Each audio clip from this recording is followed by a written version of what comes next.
इस विषय को समझने की, इसको अनुभव करने की हमारी पात्रता विकसित हो, हमारी गहराई विकसित हो, ऐसा भाव करते हुए आइए एक बार गायत्री मंत्र से परम पूज्य गुरुदेव वंदने माता जी ऋषि सत्ता को नमन करते हैं। ओम भूर्भुवः स्वाहा तत्सवितुर्वरेण्यं भर्गो देवस्य धीमहि धियो यो न प्रचोदयात्। जी प्रणाम। तो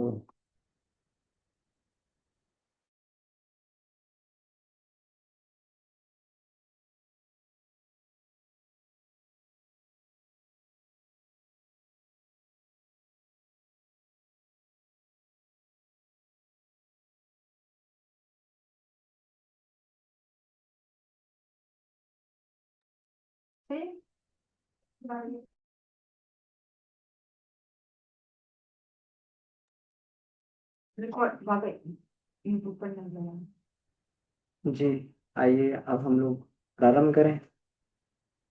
तो आज का जो विषय है, विज्ञान में कोश सूक्ष्म सिद्धियों का केंद्र।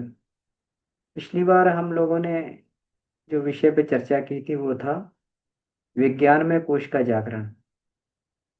तो आज हम लोग जिस विषय पे चर्चा करने के लिए जा रहे हैं, ये भी बहुत महत्वपूर्ण विषय है। और विज्ञान में कोश का एक एक विषय जो है अपने आप में बहुत ही महत्वपूर्ण है। ये महत्वपूर्ण इसलिए है क्योंकि हम लोग यहीं से यहीं से वो क्षमताएं प्राप्त करते हैं, वो अनुदान प्राप्त करते हैं जिसके लिए ये मनुष्य शरीर हमें मिला, हमारा जन्म इसके लिए हुआ। ये इसी कोश में आकर जीव की मान्यता बदल जाती है। मैं शरीर नहीं, मैं आत्मा हूँ, ये मान्यता बदल जाती। अभी तक हम लोगों ने पिछली बार चर्चा किया था कि अन्नमय कोश में हमारी मान्यता शरीर के साथ में जुड़ी रहती है, और उस समय हमें पूरा का पूरा ये संसार भौतिक दृष्टि से जिस प्रकार का भी है उस तरीके से दिखाई देता है। भौतिक परिप्रेक्ष्य में पूरे के पूरे संसार को देखते हैं।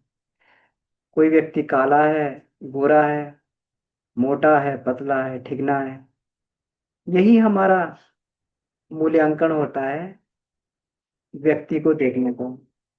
इसके बाद में दूसरा जो प्राणमय कोश है, प्राणमय कोश में जैसे जीव आता है तो प्रतिभा के स्तर से व्यक्ति का मूल्यांकन होता है। हम आप अपने आप का मूल्यांकन प्रतिभा के हिसाब से कर पाते हैं, अपने आप को प्रतिभा के स्तर का समझ पाते हैं। जैसे हम इंजीनियर हैं, हम डॉक्टर हैं, हम वकील हैं, हम मिनिस्टर हैं। तो इस प्रकार से जैसी जो प्रतिभाएं होती हैं उसी तरीके से हमें संसार दिखाई देता है। तीसरा जो मनोमय कोश है, इसमें आकर जीव की भूमिका गुणों के रूप में हम लोग गुणों के रूप में व्यक्तित्व का मूल्यांकन करते हैं। हमें खुद भी अपने अंदर जो गुणों के आधार पर अपना व्यक्तित्व दिखाई देता है, और दूसरे के अंदर भी हम गुणों के आधार पर देखते हैं। ऐसे व्यक्ति के लिए, मनोमय कोश वाले व्यक्ति के लिए, शरीर की व्यक्ति का शरीर कैसा है या उसके अंदर क्या प्रतिभा है, ये ज्यादा महत्व ही नहीं रखती है।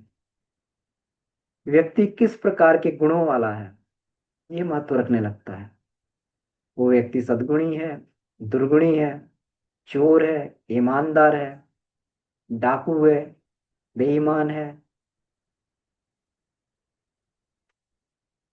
तो जैसे गुण व्यक्ति के अंदर होते हैं, हमारे गुणों के आधार पर मान्यताएं बनने लगती हैं।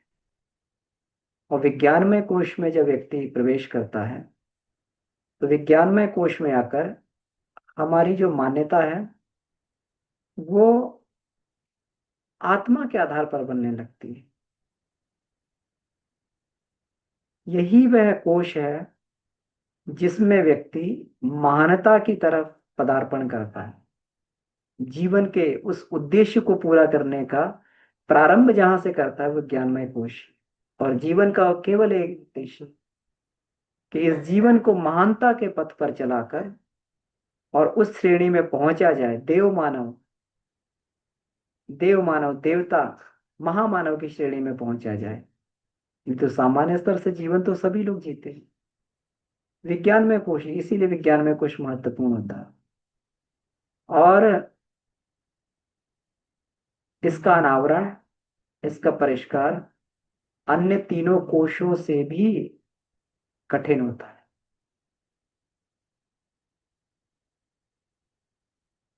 कठिनता इस परिप्रेक्ष्य में है कि यहां पर हमारी मान्यताएं टूटती हैं, यहां पर हमारा अहंकार टूटता है।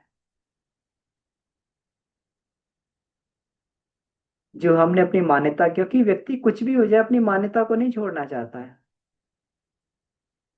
व्यक्ति कुछ भी हो जाए हमेशा अपने पक्ष को, मेरी मान्यता ठीक है, मेरा पक्ष ठीक है। मान्यताओं के पीछे संसार में झगड़े हो जाते हैं। हम ठीक है, हमारा कहना ठीक है, हमारे तरीके से होना चाहिए, ये दुनिया हमारे तरीके से चलनी चाहिए। ये मान्यता है। हमारे तरीके से दुनिया क्यों चले? दुनिया तो अपने तरीके से चलती। ये यहां पर आकर जहां पे सीधी अहंकार पे चोट पड़ती है तो ये कोष जो है बड़ा कठिन होता है। लेकिन जैसे जैसे विश्वास माने गुरुदेव के बताए हुए रास्ते में हम लोगों की प्रगति होती है, जिस प्रकार से उन्होंने बताया, जो टूल्स विज्ञान में कोश के बताए, उससे धीरे धीरे धीरे धीरे करके बात बनती भी चली जाती है। व्यक्ति की मान्यता आत्मा के रूप में बनने लगती। परीक्षाएं भी बहुत होती हैं और व्यक्ति धीरे धीरे जो है अपनी आत्म मान्यता को परिपक्व करता हुआ चला। रोज परीक्षा, रोज परीक्षा, हर घड़ी परीक्षा, अहंकार की परीक्षा, अपने वर्चस्व की परीक्षा। तो आज का जो विषय है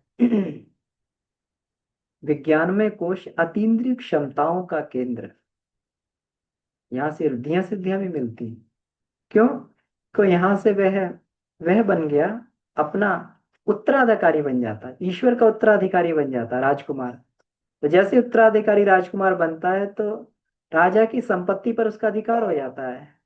वो खुद भी जो है राजा की संपत्ति का प्रयोग कर सकता है, क्यों? राजकुमार है। तो इसलिए जो है ये उसको संपदाएं यहाँ से मिलने लगती हैं। हम लोग ये देखते हैं कि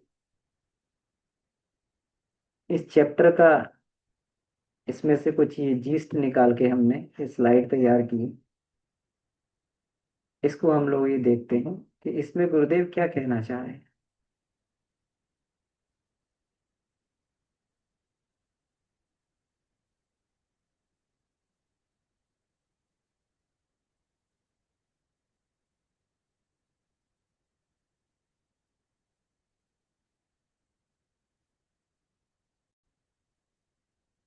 इसमें देखिए, ये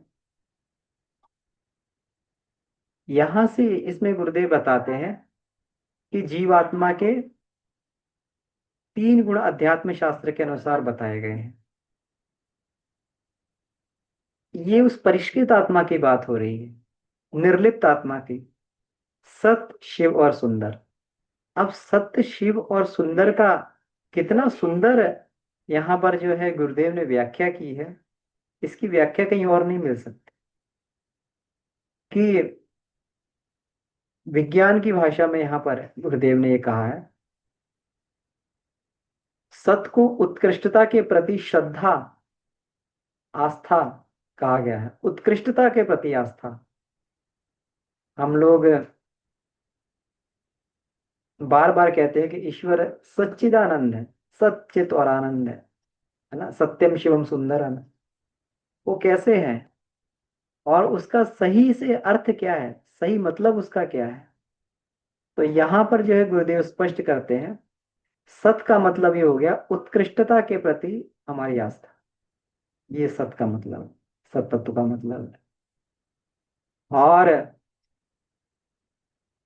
शिव का मतलब है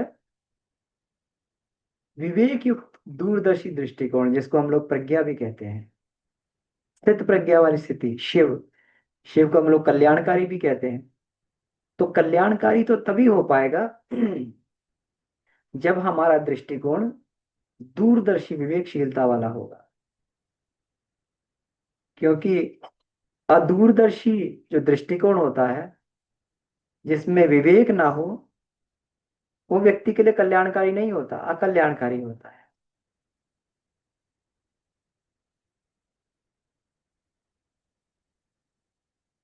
दूर के फायदे के लिए फायदे को आज के फायदे का त्याग कर देना,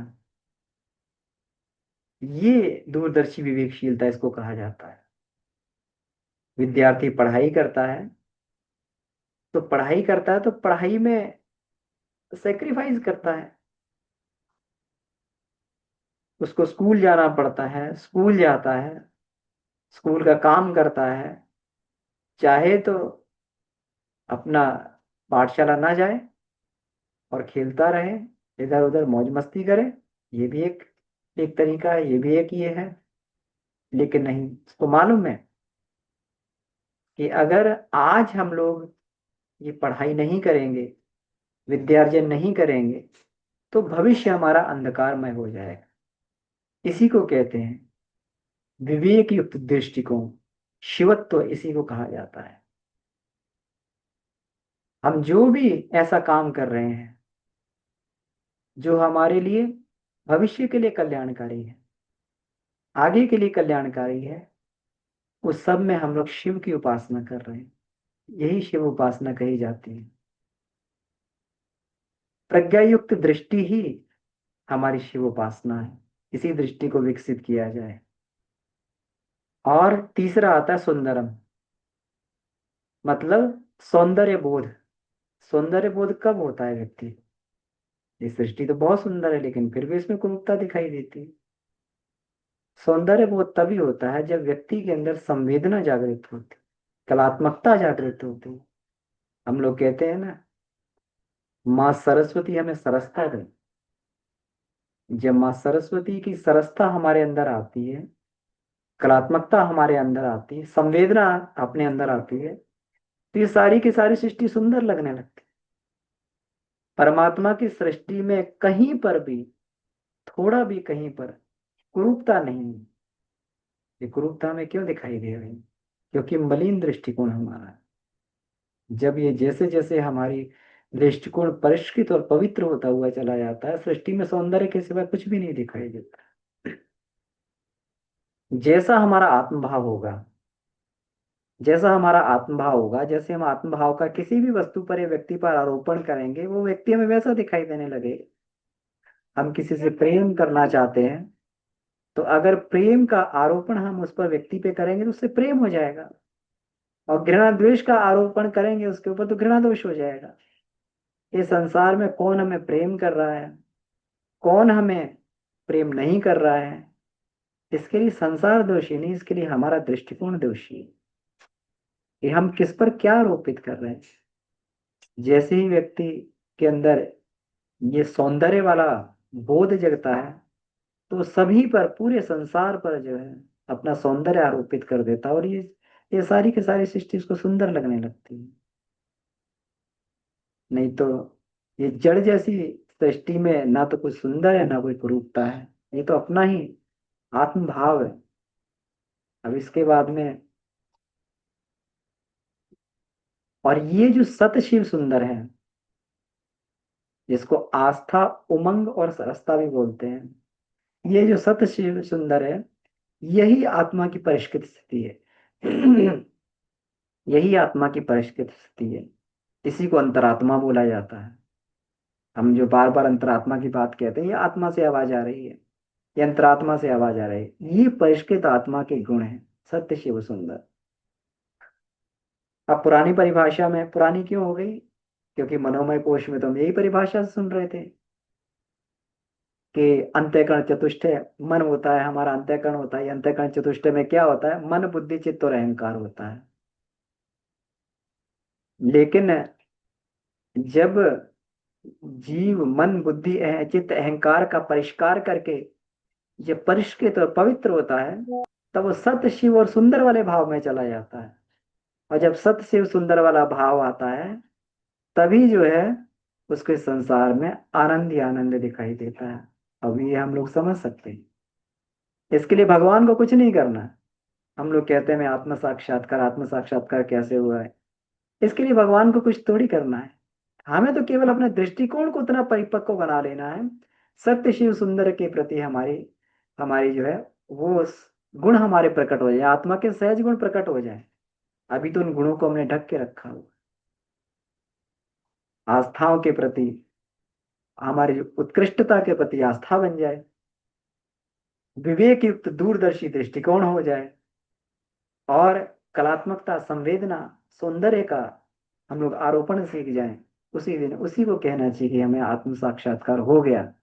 क्योंकि आत्मा के तीन गुणों से ही आत्मा का सौंदर्य, आत्मा का रूप हमारे सामने प्रकट होता हुआ चल रहा है। इसके लिए भगवान को क्या करना, इसके लिए गुरु क्या करना चाहे? गुरु तो रास्ता बता सकते हैं, वो रास्ता सबका गुरु ने बता दिया। अब तो ये हमारी है कि हम कैसे उस रास्ते पे चल रहे हैं, कितने संवेग से उस रास्ते पे हम लोग आगे बढ़ रहे हैं, कितनी सिंसियरिटी से हम लोग वो रास्ता वो कर रहे हैं। तो मनन शास्त्र के अनुसार चेतना की अत्यंत परिष्कृत स्थिति, इसको अत्यंत परिष्कृत स्थिति कह सकते हैं। भौतिक तत्व, जिसमें भौतिक तत्वों का कम और आत्मिक उत्कृष्टता समावेश अधिक है। अब ये देखिए, अभी तो हमने भौतिकता इतनी ओढ़ रखी, इतनी ओढ़ रखी है कि आत्मस्थिति के लिए हमें समय ही नहीं मिलता है, 2 4 5 मिनट का भी समय नहीं मिलता। लेकिन जैसे जैसे हमारी भौतिकता क्षीण होकर, हमारी भौतिकता, भौतिक जो हमारे तत्व हैं, जो हमारे ऊपर आच्छादित हैं, धीरे धीरे कम होकर और आत्मिक हमारी दृष्टि बनती हुई चली जाती है, वैसे वैसे जो है आत्मा का स्वरूप प्रकट होता हुआ चला जाता है। अब ये हमारे ऊपर है जितना जल्दी हम इसका अभ्यास कर लें। क्योंकि कहा गया भौतिक प्रधान मन पर, जहां पर भौतिक प्रधान मन हो, जहां पर अधिक संसार में हम अपने पैर को फंसा के रखें। हम लोग संसार से अपने पैरों को खींचना नहीं चाहते हैं, सारे के सारे पैरों को संसार में फंसा के रखना चाहते हैं।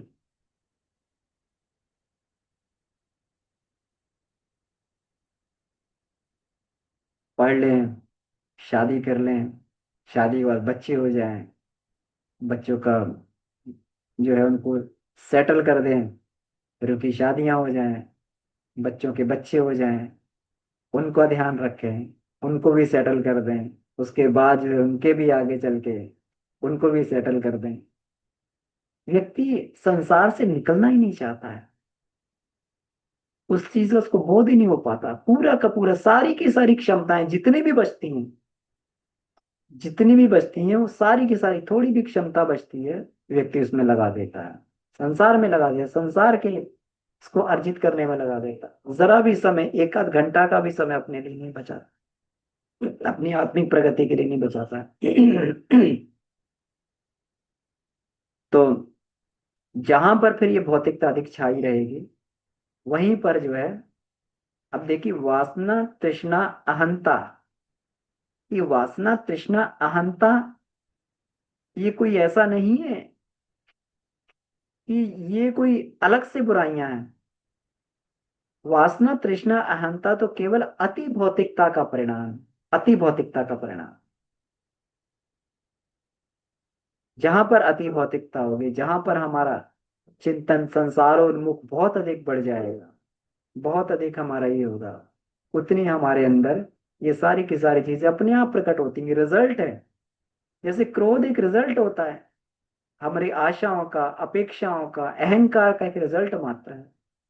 उसी प्रकार से ये तीनों के गुण जो है रिजल्ट मात्र।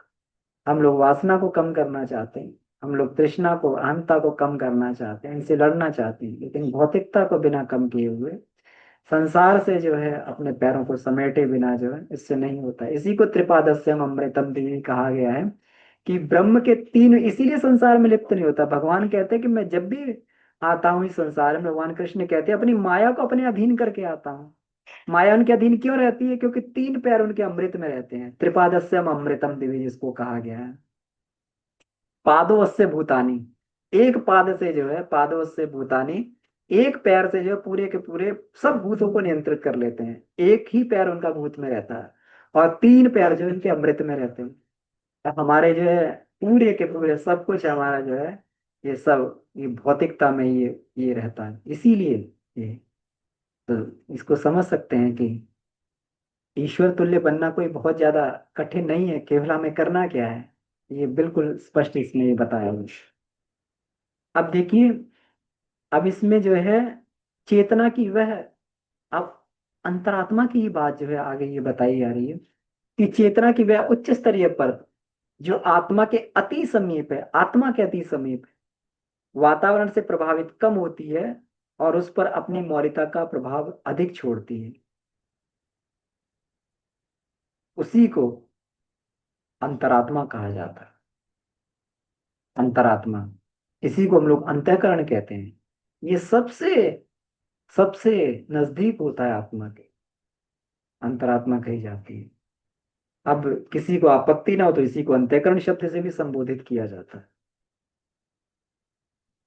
तो मतलब जीवन की सारी रीति नीति हमारी इसी से तय होती है। इच्छा शक्ति, ज्ञान शक्ति और क्रिया शक्ति, ये जो है चेतना त्रिवेणी के ही त्रिविध प्रवाह है। इनका उद्गम स्रोत अंतरात्मा है।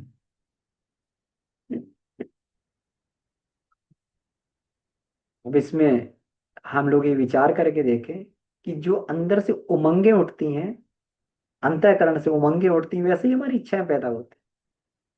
और जब इच्छा पैदा होती तो इच्छा का संकेत पाकर अपना मस्तिष्क उसी प्रकार से व्यवस्थाएं बनाने लगता है, वैसे ही ताना बाना बुनता है।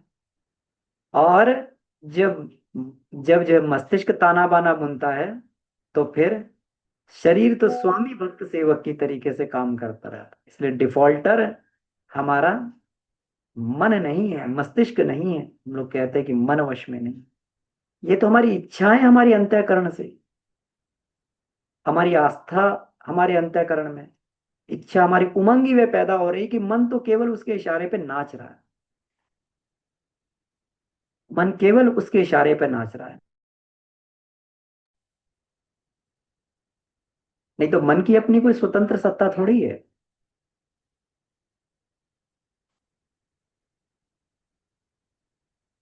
तो अब वो बात आती है उमंगों का, आस्थाओं का परिष्कार कैसे होगा। उमंगें और आस्थाएं तो हमारी हमारी मान्यता के अनुसार बनती कि हम हैं क्या। अगर हम अपने आप को बेईमान समझते तो उमंग उठेगी कि रिश्वत ले ली जाए और सारा संसार में बेईमान दिखाई देगा। अरे देखो सब भ्रष्टाचार करते हो, मिनिस्टर भ्रष्टाचारी होता है, दूध वाला दूध में पानी मिलाता है, राशन वाला उसमें मिलावट करके बेचता है, और ये सब सारा संसार हमें बेईमान और मिलावटी दिखाई देता है। सब मिलावट कर रहे हैं, सब बेईमान दिखाई देते हैं पूरे के पूरे, क्योंकि हम खुद बेईमान है, हमारी मान्यता है कि हम बेईमान है। लेकिन जब हमारी मान्यता ये बन जाती है हम ईमानदार हैं, तो फिर ये सारा का सारा संसार हमें उसी दृष्टिकोण से दिखाई देने लगता है। ये हमारी उमंग है। और व्यक्ति जो है कुछ भी करते हुए फिर अपना जो है अपने उस धर्म से नहीं दिखता, ईमान के धर्म से नहीं दिखता है। तो आप फिर इसी को बताया कि आत्मा और संसार का संपर्क सूत्र इसी केंद्र से जुड़ता है। कौन से केंद्र से? अंतरात्मा वाले केंद्र से, अंतःकरण के केंद्र से। हमारा संसार हमारे लिए कैसा होगा, हमारी आत्मा हमारी आत्मा का रोल वहां पर कैसा होगा, हमारी आत्मा किस प्रकार का वहां अभिनय करेगी, ये सब निर्भर करता है हमारे जो अंतःकरण, जिसको हम अंतरात्मा बोलते हैं, उस पर निर्भर करता है कि हमारी आस्था क्या है, मान्यता क्या है, श्रद्धा हमारी क्या है। यश श्रद्धा सा ये बस, है ना। भगवान कृष्ण कहते हैं कि जैसे जिसकी श्रद्धा व्यक्ति वैसा ही होता है। तो इसी का जो है ये किया जाता है, इसी का परिष्कार विज्ञान में कोश में किया जाता है। और मनोविज्ञान की भाषा में कहते हैं कि इसको सुपर चेतन कहा जाता है। ये सुपर चेतन की, हम लोग चेतन अचेतन सुपर चेतन की बात कर रहे हैं, सुपर चेतन का विषय अभी चल रहा है। तो मनोविज्ञान की भाषा में इसी को ही सुपर चेतन कहते हैं। और दार्शनिकों ने इसे अति मानस कहा है। जो महर्षि अरविंद ने जो है अति मानस की बात ये कही है, तो ये अति मानस वास्तव में हमारा अंतरात्मा अंतःकरण ही है, जो जिसकी उमंगें हमें जो है एक निश्चित दिशा में बढ़ने के लिए आगे प्रेरित करती हैं। और इसी को अगर साधना की भाषा में, अध्यात्म की भाषा में, साधना विज्ञान की भाषा में बात करें हम लोग, तो अंतरात्मा ही हमारा विज्ञानमय कोश है। इसको विज्ञानमय कोश कहा जाता है। और उसके परिष्कृत प्रयासों को योगाभ्यास में सर्वोच्च स्थान प्राप्त, सर्वोच्च स्थान, क्योंकि यहीं से हमारा जो है जीवन के लक्ष्य की यात्रा की तरफ हम लोग कदम बढ़ाते हैं। मनोमय कोश तक व्यक्ति जो है कोई गारंटी नहीं है कि अपने लक्ष्य तक पहुंचेगा ही नहीं पहुंचेगा। हाँ, ये पक्का है कि मनोमय कोश के लाभ मिल जाएंगे उसे, लेकिन अब भी वो जो है वहां पर असली मार्ग पर बढ़ जाएगा कि नहीं बढ़ जाएगा, ये कुछ कहा नहीं जा सकता। क्योंकि मनोमय कोश तक जो अन्नमय प्राणमय मनोमय की सिद्धियां होती इतनी आकर्षक होती है, व्यक्ति पूरी की पूरी सिद्धियों को, अगर लक्ष्य उसका सही निर्धारित नहीं है, अगर गोल उसके सामने क्लियर नहीं है, सारी की सारी सिद्धियों को जो है संसार में झोंक देता है, संसारिक प्रगति में झोंक देता है। उसकी प्रगति और तेजी से होती हुई चली जाती। 3 कोशों तक कोई गारंटी नहीं कि आत्म साक्षात्कार होगा। ये तो गोल हमें शुरू से तय करके चलना चलना पड़ता है कि हमारा हमारा गोल आत्मिक प्रगति के अलावा, आत्म साक्षात्कार के अलावा कुछ नहीं है। अगर जरा भी ये हुआ कि हम ये कर लें, हम वो कर लें, इतना संसार में अपनी पैंट बना लें, तो बन जाएगी। हम जो कहेंगे लोग सुनने लगेंगे, मानने लगेंगे, सम्मान भी मिलेगा, सब कुछ मिलेगा, जहां जाएंगे वहां प्रगति भी होगी, सब होगा, लेकिन व्यक्ति यहीं पर खो के रह जाएगा और उसकी यात्रा ही समाप्त हो जाएगी। फिर जो है सिद्धियां क्या होती हैं? सिद्धियां जो है व्यक्ति सिद्धियों का भोग करता है, जैसे बाबूजी आज बता रहे थे, है ना, कि स्वर्ग में चले गए, सिद्धियों का भोग किया, तो भोग करके फिर नीचे आ गए जमीन पर, फिर जो है वहीं से प्रयास करो। इसलिए साधक को हमेशा सतर्क और सावधान रहना चाहिए, क्योंकि सही यात्रा तो विज्ञान में कोश से ही प्रारंभ होती है अपने लक्ष्य की तरफ। आस्थाओं का परिमार्जन होने से जीवन के बहिरंग स्वरूप में कायाकल्प होते देर नहीं लगती है। जैसे ही आस्थाओं का परिमार्जन हो जाएगा, तो अभी तक जो हम जद्दोजहद कर रहे थे, फिर वो जो है फिर हमारे लिए ये नहीं है, मुश्किल नहीं है। कितने उदाहरण हम देखते हैं, वाल्मीकि जो हो गए, अंगुलीमाल हो गए, अम्बपाली, अजामिल, सूर, तुलसी, इन्होंने अपने जीवन का अंतरंग परिवर्तन कर दिया। इनके जीवन को हम लोग आध्यात्मिक कायाकल्प भी कह सकते। और बाहर के संस्कार तो क्षण भर में झड़कर खत्म हो गए, एकदम खत्म हो गए, तुरंत जैसे ही जो है अंतःकरण का बदला। विज्ञान में कोश किस प्रकार परिष्कृत होता है, इसके कितने ही मार्ग एवं उपाय हैं। बहुत सारे मार्ग हैं विज्ञान में कोश के। अनायास, दैवी संयोग से,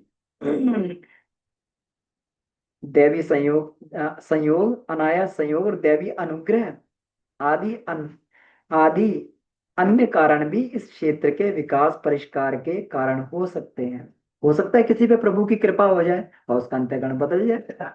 नारद जी जिसको उपदेश दे के आते थे, वो उपदेश देते ही उसका अंतःकरण बदल जाता था, फिर तो वो संसार में जाना ही नहीं चाहता था। अब ये हम लोगों ने ये पढ़े हैं, चाहे ध्रुव हो, वाल्मीकि हो, पार्वती हो, जिनको जिनको भी नारद जी ने उपदेश दिया, संसार को उन्होंने छोड़ दिया। अब नारद जी कोई सामान्य तो है नहीं, ऋषियों में भी देव ऋषि नारद जी हैं, ब्रह्म ऋषि से ऊपर देव ऋषि, देव ऋषि पदवी उनको जो है प्राप्त है ये।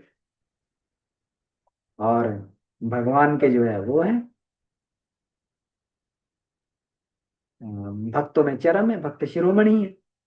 अब उनकी बात का असर नहीं पड़ेगा तो किसकी बात का असर पड़ेगा, वो तो हिला देते हैं अंदर से। बुद्ध जैसी या तो हो, कि बुद्ध जिसके पास भी जाते थे वो अपना पूरा वैभव छोड़ के बुद्ध भिक्षु बन जाता था, या तो इस स्तर का कोई हो सामने वाला, नहीं तो प्रयत्न पुरुषार्थ पर क्रमिक गति से भी अंतःकरण का स्तर ऊंचा उठाने की प्रक्रिया को विज्ञान में कोश की साधना मानी जाती है। नहीं तो साधना मार्ग पे तो हम लोग बढ़ ही रहे हैं, सब लोग कर ही रहे हैं, साधना कर ही रहे हैं, गुरुदेव जैसा हमारे पास में है। अभी देखिए यहाँ से विज्ञान में कोश से दो धाराएं निकलती हैं, इसको गंगा यमुना की धारा बोलते हैं। एक धारा तो वह है जो मनुष्य में देवत्व को जगाती है, ये वो हम लोग चर्चा करते आए, मनुष्य को महान आत्मा देव आत्मा बनाती है। और दूसरी धारा ये है कि जो सूक्ष्म जगत के साथ में व्यक्ति का संबंध जोड़ती है और दोनों के बीच में आधा महत्वपूर्ण आदान प्रदान चालू हो जाता है। इसी को इंद्रियातीत क्षमता बोलते हैं। कहते हैं कि दुनिया के हम लोग संपर्क में हैं, वो इंद्रिय गम्य दुनिया रहती है, लेकिन जो पदार्थ की तरह प्रत्यक्ष नहीं है, शक्ति के रूप में विद्यमान है और बुद्धि गम्य है, जो दिखता नहीं है, उसको प्रज्ञा के सूक्ष्म नेत्रों द्वारा, जो स्थूल नेत्रों द्वारा नहीं दिखता है, उसको प्रज्ञा के सूक्ष्म नेत्रों द्वारा देखना पड़ता है। इसको दिव्य दृष्टि बोलते हैं। क्योंकि विज्ञान में कोश में दिव्य दृष्टि जगती है तो अतीन्द्रिय क्षमताएं भी जग जाती हैं साथ में, क्योंकि जो नहीं दिखता वो भी दिखने लगता है। गुरुदेव कहते हैं ना, विज्ञान में कोश में दीप्ति, दीप्ति से क्या है, श्रद्धा भक्ति, श्रद्धा भक्ति बाद दिव्य दृष्टि, और जैसी दिव्य दृष्टि हुई वैसी जो अतीन्द्रिय क्षमताएं जगने लगती हैं। तो एक ऐसे संसार से संबंध बन जाता है जो सामान्य जन के लिए जो दृष्टिगोचर नहीं होता है, और इसी को बोलते हैं अतीन्द्रिय क्षमता है। क्योंकि अब तो सूक्ष्म ही दिखाई देने लग से संपर्क बन गया। प्रयोगशाला में उसको उससे उसको प्रमाणित नहीं किया जा सकता, और बुद्धि,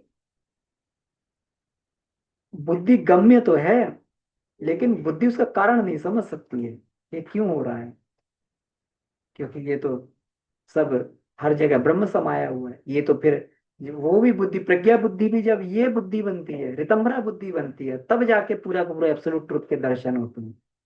नहीं तो तब तक व्यक्ति जो है सापेक्ष सत्य को ही देख पाते हैं। अब इसी को जो है हम लोग ये देखते हैं, लेकिन विज्ञान तो ये सबको नहीं मानता है। विज्ञान तो केवल प्रत्यक्ष को मानता है, और ये अतीन्द्रिय क्षमताएं तो बिल्कुल जो है ये क्षमताओं से भिन्न है। लेकिन जिसको ये, इसमें अतीन्द्रिय क्षमताओं में मनुष्य मनुष्य के बीच में गुरुदेव ने बताया ये टेलीपैथी, दूरदर्शन, दूर की बातों को, भविष्य को जान जाना, ये हम लोग अभी जो ये पढ़ रहे हैं अति चेतन है, सुपर चेतन का विषय पढ़ रहे हैं, बहुत सारी इसमें जो अतीन्द्रिय क्षमताओं के बारे में हम लोग बात करते हैं, और उससे पता भी लगता है, अतीन्द्रिय क्षमताओं के बारे में बात करते हैं तो उससे हमें लगता भी है कि बहुत सारी घटनाओं के बारे में भी हम लोग पढ़ते हैं जिनको इस प्रकार से भविष्य का ज्ञान हो गया। अभी हम लोगों ने अभी कल ही फ्रेंचर की घटना पढ़ी थी, उसमें फ्रेंचर को पता लग गया कि उनके पति नदी में डूबने वाले हैं, तो बार बार जो है उनको वो कर रही थी, सावधान कर रही थी सपने में ही। अब फ्रेंचर उससे जो है सावधान हुए और वो बच गए, घटना से बच गए।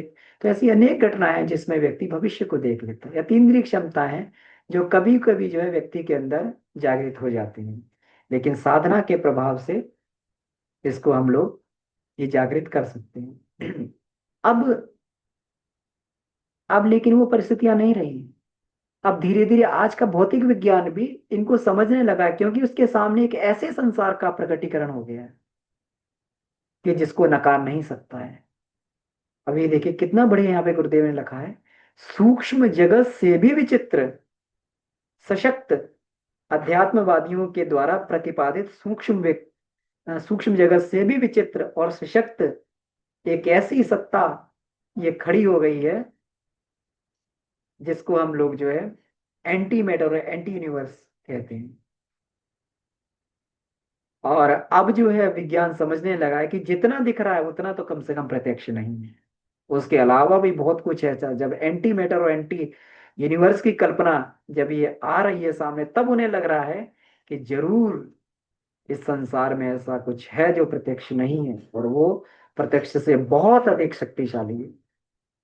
जिसको ये कहा प्रति परमाणु कहते हैं, कि हमारे जानने वाले परमाणु से बहुत स्ट्रांग है, परिचित संसार से बहुत स्ट्रांग है।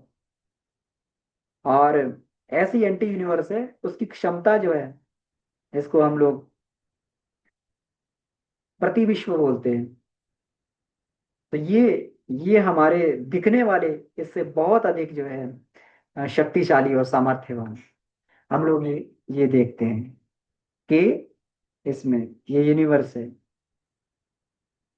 और इसको ये एंटी यूनिवर्स ये बना हुआ बिल्कुल अलग अलग है।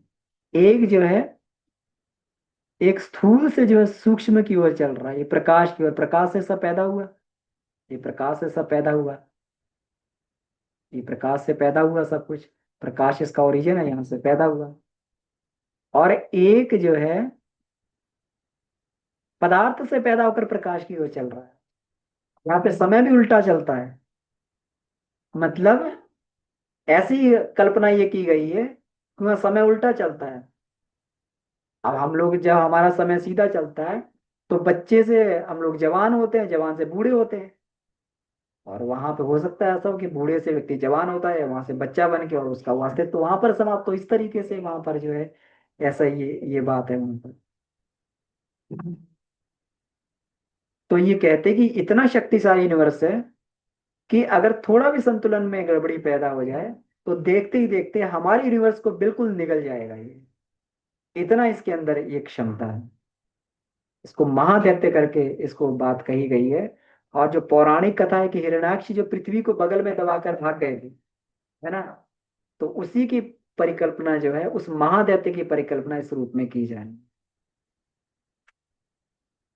अब अब जो है साइंस धीरे धीरे जो है उस शक्ति की ओर बढ़ रही, पदार्थ के बाद में शक्ति। अब वो समझने लगी है कि केवल ये पदार्थ ही नहीं है, पदार्थ के मूल में शक्ति काम कर रही है। और ये जड़ नहीं है, विवेक युक्त चेतन है, ये इंटेलिजेंट एनर्जी है। बिना इंटेलिजेंस के काम नहीं हो सकता।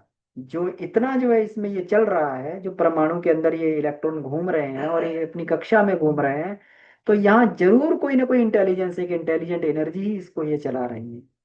तो पदार्थगत सूक्ष्मता अब जो है क्वांटा के रूप में जो प्रकट, डुअल नेचर के रूप में प्रकट होती है, इसी को प्रकृति पुरुष वेदांत में बोला गया। प्रकृति पुरुष की जो कल्पना की गई है, इसी ये क्वांटा की ही कल्पना है, प्रकृति पुरुष की। इसी को हम लोग अर्धनारीश्वर बोलते हैं, भगवान शिव को अर्धनारीश्वर बोला जाता है। ये प्रकृति पुरुष की कल्पना है, यही क्वांटा की कल्पना है। अब धीरे धीरे वही वेदांत की मान्यता है। कहते हैं कि जब इसी तरीके से धीरे धीरे करके अगर ये मान्यता आगे बढ़ने लगी, विज्ञान इसी तरीके से प्रगति करता रहा, तो बिल्कुल एक दिन वेदांत की मान्यता पर जाकर स्थिर हो जाएगा कि वेदांत है जो है बिल्कुल वेदांती बन जाएगा। कि साइंस तो यही है, प्योर साइंस तो ये वेदांत ही है, अध्यात्म ही प्योर साइंस है। वहां पर पहुंच जाएंगे जहाँ शब्द शुद्ध ब्रह्म तक जा पहुंचेंगे। वेदांत की बात स्वीकार करेंगे कि सर्वत्र ब्रह्म ही ब्रह्म संव्याप्त है, चेतना का महासमुद्र ही सर्वत्र लहरा रहा है। जड़ पदार्थ जो है, जड़ पदार्थ में पदार्थ दृश्य जगत, तो उसकी हिलोरे मात्र है। किसकी? चेतना की हिलोरे मात्र।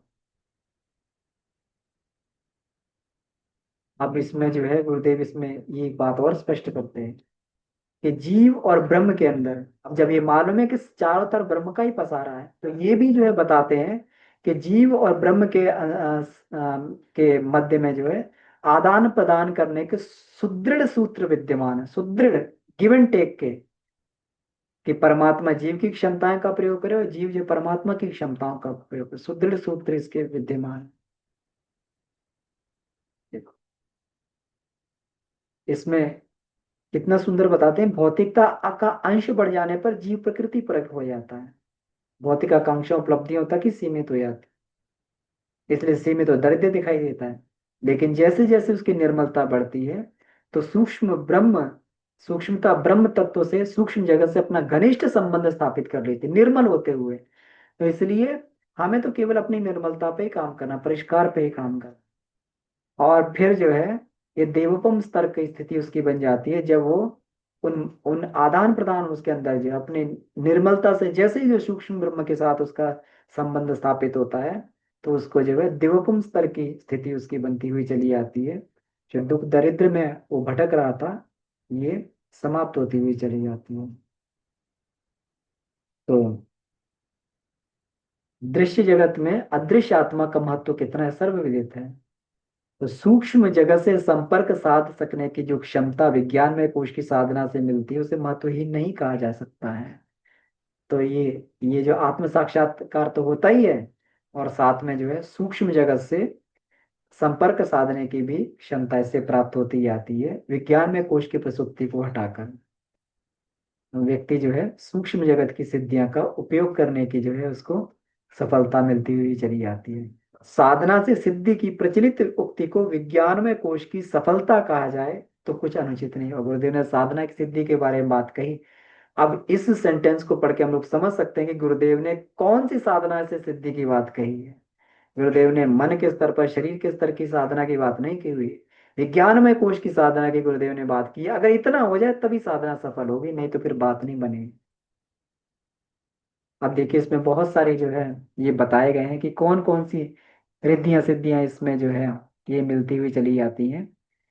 ऊह ऊह शब्द अध्ययन सुहृद प्राप्ति, दान आध्यात्मिक दुख, आदिदैविक आदिदैविक दुख, अ, हीन दुखहीन, ये 8 सिद्धियां हैं। है ना। वो सिद्धि पूर्व जन्म का स्वरूप का ज्ञान होना, शब्द सिद्धि शब्दों का ठीक तात्पर्य समझ जाना, अध्ययन सिद्धि अध्ययन में अभिरुचि आना, उससे प्रकाश ग्रहण करने की क्षमता, स्वहत प्राप्ति भावनाशील मित्र की प्राप्ति होना, दान सिद्धि उदार स्वभाव एवं परमार्थ परायण प्रवृत्ति होना, आध्यात्मिक दुखों का नाश, आदिदैविक दुखों का नाश, और आदि भौतिक दुखों का नाश हो सके ऐसी विवेक दृष्टि जागृत हो जाना। ये तो आज ही की वर्तमान की सिद्धियां हैं।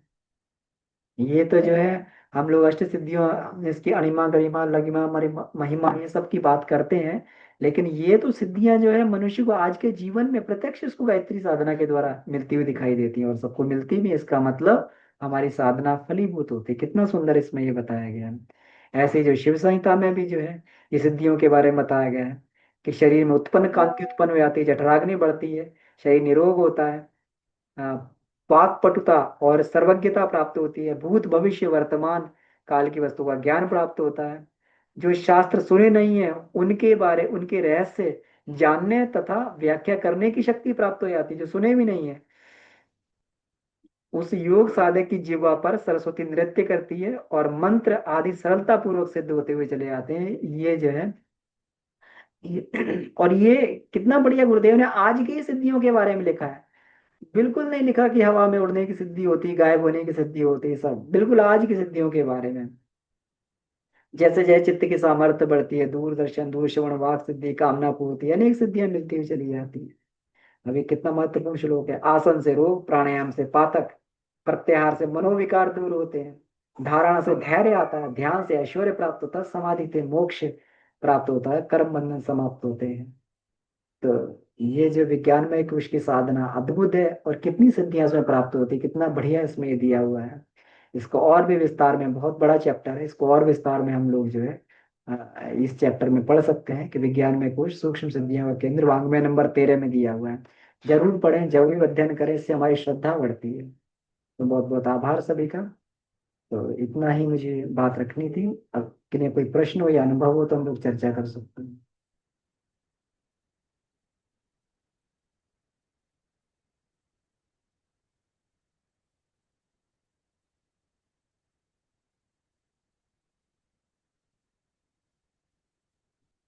तो ये समझ सकते हैं कि हमें क्या क्या जो है विज्ञान में कुछ की साधना से प्राप्त होता हुआ चला जाता है। जी राजेश भैया प्रणाम।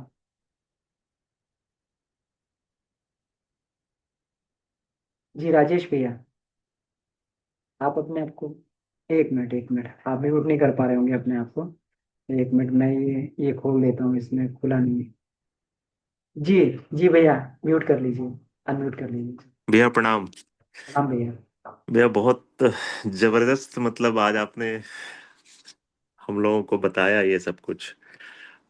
ये जो भैया आपने बताया कि जैसे इंसान जो है अपने वर्चस्व, अपने अहंकार को धीरे धीरे परास्त करके वो धीरे धीरे अकिंचन भाव की तरफ अग्रसर जो होता है, तो क्या होता है भैया कि हमारा जो विवेक है इसमें महत्वपूर्ण भूमिका निभाता है कि क्या होना चाहिए क्या नहीं उस अहंकार भाव के नाश में।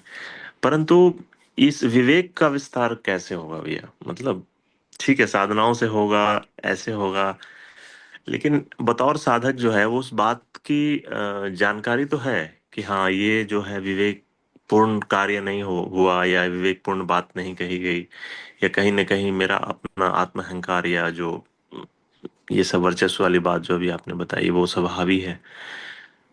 आदमी गलती तो कर ही रहा है भैया, कर ही देता है।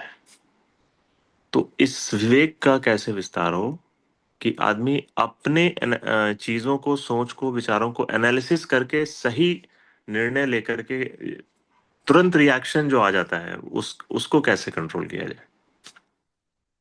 जी भैया, ये क्रमिक हम लोग साधना करते हैं, उसी से संभव बन पाता है।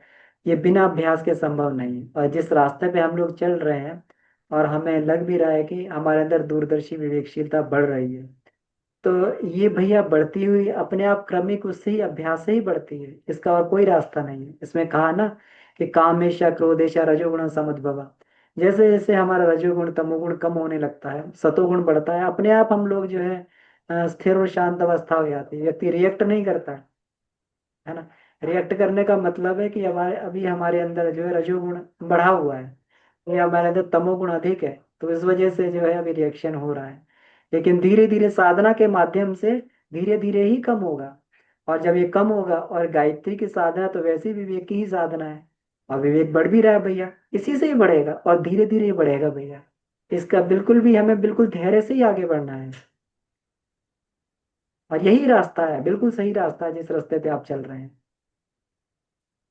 साधना मार्ग ठीक है को ही भैया। पकड़े रहा जाए। जी जी, ठीक है भैया, धन्यवाद। इसमें कहीं कोई शॉर्टकट नहीं होता भैया, सबने लंबा मार्ग तय किया है। नहीं, मुझे लगा कि भैया कोई विशेष ऐसी क्रिया है या कुछ वैसा, मतलब विचारात्मक या प्रयोगात्मक कोई वैसी चीज हो जिससे विवेक का विस्तार हो सके, हाँ तो ये क्योंकि है ना। सब कुछ जी। सुनते हैं भैया हम लोग, लेकिन जब टाइम आता है ना उस समय गलती हो जाती है। हाँ तो वो भैया इसी इसी तरीके से हम लोग साधना करते हैं, तो रोज रोज इससे हमें क्षमता प्राप्त हो जाती है। हम लोग साधना में बैठते हैं और आज्ञा चक्र में सूर्य के प्रकाश का ध्यान करते हैं, तो हमारे अंदर विवेकशीलता बढ़ती है। मनोमय कोश में जो है प्रज्ञा, गुरुदेव कहते हैं ना, प्रज्ञा ज्योति ज्योति बढ़ती हुई चली जाती है इससे, इसी साधना से। जी। जी भैया, ठीक है, प्रणाम भैया। जी। हर्षा दीदी, हर्षा दीदी कुछ कहना चाह रही हैं आप? दी अपने आप को हाँ अनम्यूट कर लीजिए। जी हाँ, दीदी। मैंने unmute हो गया है। unmute। जी दीदी हो गया। प्रणाम भैया। दी प्रणाम। हाँ, तो ये जो अभी हम जो बात कर रहे थे ना कि ये विवेक दृष्टि कैसे आएगी वो सब, तो मैं ये पहले ही बोलने वाली थी कि हमारे पास दिव्य दृष्टि आ गई, हमारा काम सब कुछ सफल हो रहा है, हम जो चाहते होता है वो सब आ गया एक बार। लेकिन जैसा ही हम सोचते हैं कि ये मैंने किया, ये मेरा है, मैंने किया, वैसे ही हमको रिजल्ट मिल जाएगा। क्योंकि जो भी दिया है ईश्वर का दिया हुआ है, हमारे पास जो भी है, कुछ भी लाए नहीं थे साथ में, और इतना सारा मिल गया है हमको। जो ईश्वर का साथ है तभी तो हम यहाँ पे बैठे हैं। जो भी हुआ है मतलब हमने सोचा नहीं था, उससे भी ज्यादा हमको मिला है। लेकिन जैसे ही हम सोचेंगे कि ये तो मैंने किया है, मेरा है, तो सब कुछ चला जाएगा। तो ईश्वर के ऊपर जब जब तक हमारी पूरी श्रद्धा नहीं आएगी तब तक हमारे में दिव्य दृष्टि वो ये विवेक नहीं आएगा। क्योंकि मैं खुद अनुभव करती हूँ कि मैं सोचती हूँ कि ये मैं योगा कर रही हूँ, थोड़ी सी भी गलती हो गई तो मेरा पूरा शरीर पूरा मतलब खराब होने वाला था। थोड़ी सी भी गलती हुई तो हमको कौन करवाने वाला है, सिखाने वाला कौन है? हमारे जैसे मैं इतना अच्छा योगा करती, इतनी अच्छी मैं मेडिटेशन कर सकती हूँ। लेकिन जैसे ही अभिमान आ गया या मैं कर रही हूँ, उसी टाइम हमको ये अनुभव आ जाएगा कि मैं करने वाली कुछ थी ही नहीं। ये जो भी दिया हुआ था तो ईश्वर का दिया हुआ था, तभी हम कर सकते हैं। तो इतना विवेक आ जाता है, इतना ईश्वर के ऊपर श्रद्धा आ जाती है, तो हमको कुछ सोचने की जरूरत नहीं पड़ती है। जो भी दे रहा है, देने वाला ईश्वर है, लेने वाला भी ईश्वर है, जो भी हुआ है। तो ईश्वर के ऊपर इतनी भक्ति आ जाती है, तो हमको कोई सवाल ही नहीं रहता है बाद में। जी दीदी, बहुत बढ़िया, बहुत सुंदर। इसी को हम लोग निष्काम कर्म योग बोलते हैं। जी दीदी। जी। जी शोभना दीदी, जी अपने आप को अनम्यूट कर लीजिए शोभना दीदी जी। हाँ भैया मैं बोल रहा हूँ। तो भाई भैया साहब प्रणाम। प्रणाम। जी मनोज हाँ भाई साहब जी। हाँ भैया, ये पूछना था कि जैसे आपने बताया भैया कि बड़ी सुंदर आपने जो है एक एक चीज को क्लियर किया। मुझे तो लगता है कि नारद जी जो है वो, आप अभी बता रहे थे कि नारद जी जब किसी को समझाते थे तो जो उसका जो ध्यान जो है वो अपने आप जो है वो सही मैंने रास्ते पे चला आता था।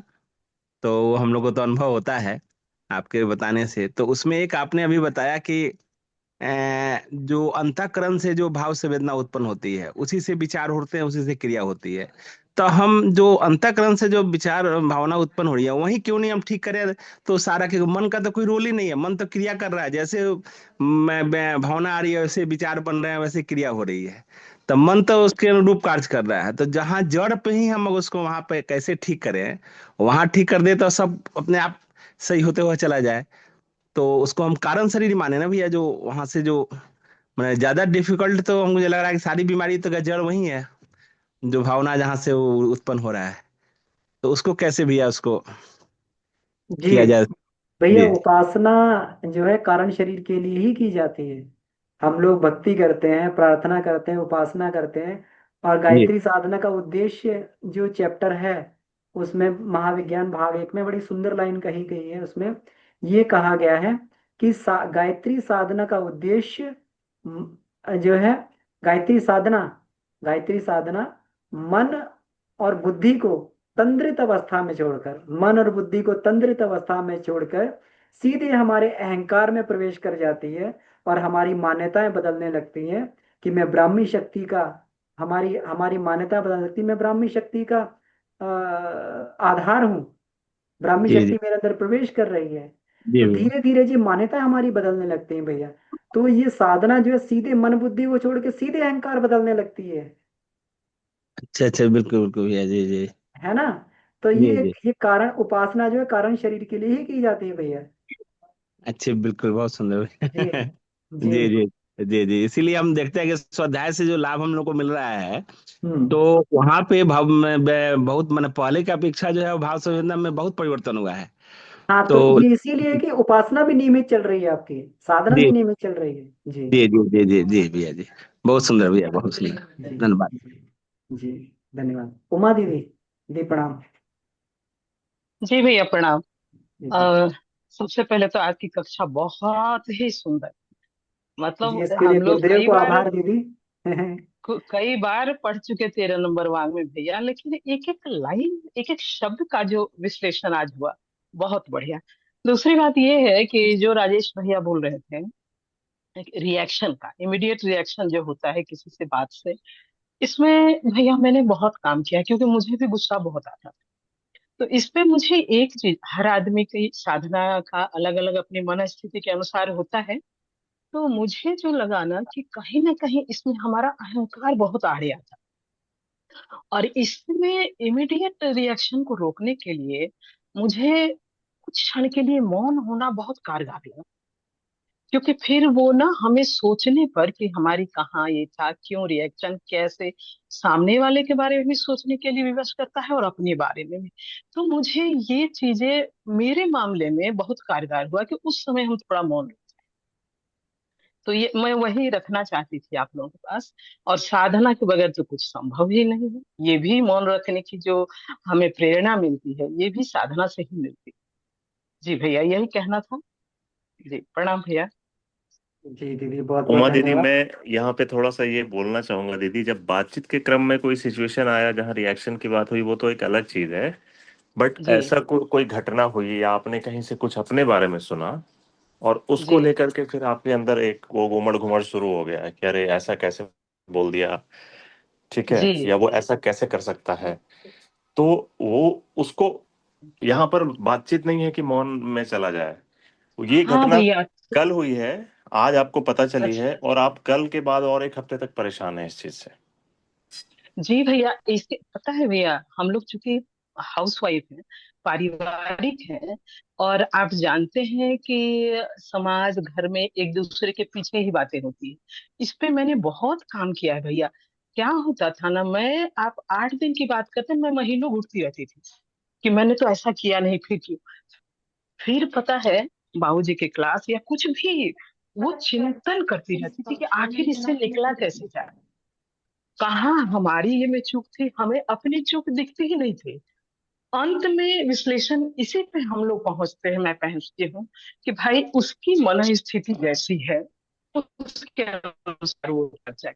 लेकिन अगर हम साधना में हैं तो हमें इस पे काम करना होगा। ये आसान नहीं है भैया, बहुत जी जी, मुश्किल है। बस यही मेन लेकिन लाइन है मैं दीदी। इस पे कर रही हूँ, इसलिए बता। जी। यही हाँ भैया, मुख्य क्या बिंदु है बोले। कि मैं बोल रहा हूँ, यही पंच लाइन है दीदी, कि अगर हम अपनी जी। तुलना उसके साथ समकक्ष रख के ना करें, हम सोचे कि भाई उसकी बुद्धि और हाँ। मेरी बुद्धि में विवेक में अंतर होना चाहिए क्योंकि मैं साधना के पथ पे हूँ, मुझे चीजों को सूक्ष्म तरीके से समझना होगा, तो ये ज्यादा जी इम्पोर्टेंट है। भैया। दीदी समय हो रहा है नहीं बहुत तो ज्यादा क्योंकि ये भैया। 8 दिन जी क्या, महीनों लग जाते हैं। जी दीदी जी। जी भैया, प्रणाम भैया, समय हो गया है। जी जी बहुत सुंदर दीदी, और यही बात है, इसी से ही हम लोग इससे उबर पाएंगे कि हम लोग सामने वाले की मनस्थिति को समझें और उस पर थोड़ी सी दया करें, उस पर दया दृष्टि रखें, तो ऐसी ही बात बन पाएगी। बहुत सुंदर राजेश भैया का प्रश्न, उमा दीदी का, हर्षा दीदी का अनुभव अपने आप में बड़ा ही रहता है, मनोज भैया के प्रश्न, सभी के लिए बहुत बहुत आभार। आइए इसी के साथ में हम लोग शांति पाठ करते हैं। ओम शांति शांति शांति। जी समाप्त। सभी को प्रणाम, धन्यवाद।